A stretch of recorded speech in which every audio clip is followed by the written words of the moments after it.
नमस्कार दर्शक बंधु। हजिची सबुजिमा लुप्त हो जाइछि परिवेश। ए परिवेश फल आपण में देखुछंती कोरोना भली महामारी मध्य समग्र विश्व को ग्रास करने को बसी।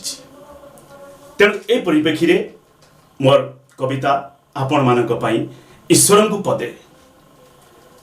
हे ईश्वर तुमे कहि दियो थरे ए जुगर नव सभ्यता को तुम हाथे गढ़ा ए सुंदर धरा सबुजिमा पूर्ण करने। हे ईश्वर तुमे कहि दियो थरे ए जुगर नव सभ्यता को तुम हाथे गढ़ा ए सुंदर धरा सबुजिमा पूर्ण करने। चाहि नाहु आमे नहीं जाऊ तार प्राचीर सौध अट्टालिका। चाहि नाहु आमे नहीं जाऊ तार प्राचीर सौध अट्टालिका। फेराई देउ से पुण्य छाया राशि शीतल समीर सूर्य शिखा। जीवाकु चाहूँ ग्लानिहीन प्राणे कोलाहल नुहे नीरवता। जीवाकु चाहूँ ग्लानिहीन प्राणे कोलाहल नुहे नीरवता। बड़कल हेउ परिधान पछे अपसरी जाऊ तान अग्नता। अपसरी जाऊ तान अग्नता। अपसरी जाऊ तान अग्नता। धन्यवाद दर्शक बंधु।